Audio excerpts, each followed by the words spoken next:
สบายดีมื้อนี้ลงเดินเด้อมื้อนี้พนักงาน ESD ลงเตะกับทีดีเด้อที่แคมป์บริษัทไฟฟ้าน้ำเยี่ยมหนึ่งนี่แหละคือสีม่วนหลายเนาะนักเตะนี่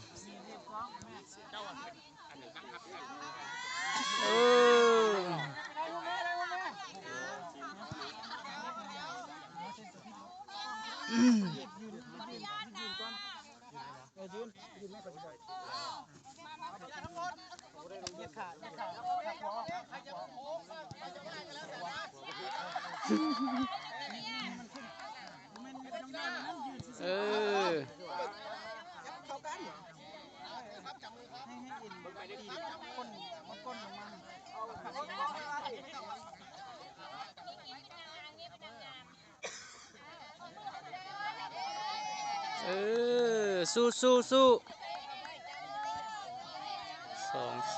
6 8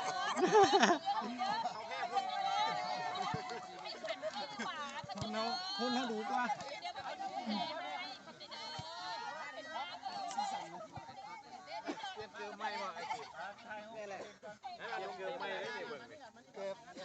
สื่อผู้ใดเดือนหนึ่งนี่แหละไม่200,008ไม่เคยสื่อเกือบแพงก็เดือนกำลังลองสื่อกันคนนี้คุณมาจากเยี่ยมเลยห้ามคนเลือกผู้หญิง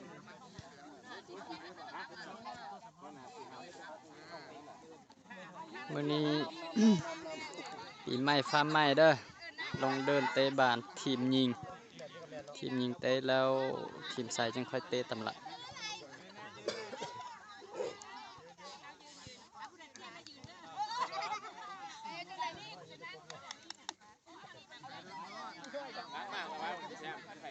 ลูกหน่อเป้งก็เดินเจอป้อวัดสามัคคีโอเคนะไปจับพนักงานตัวเนาะโอเคตอนเราช่องเลยตัดสิมาจิตโตลินกีฬาโอเคดีนะเจ้ลูกหน่อคู่รองแก้รองยองนะ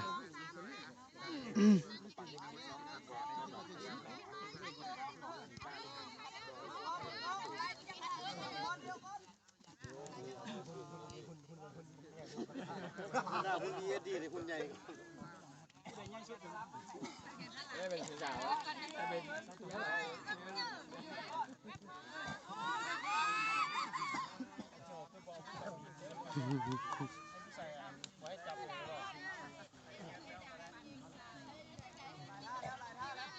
ต้องเตะกับทีมเขาเลย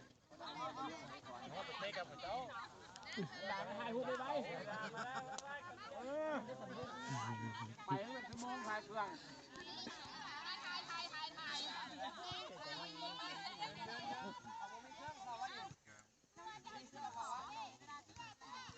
นักฮาร์ปเด้นะ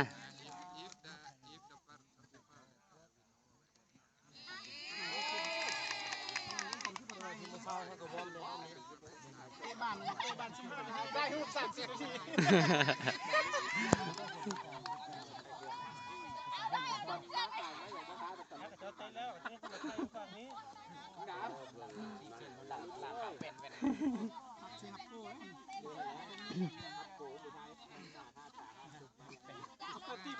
เอาเกียมตัว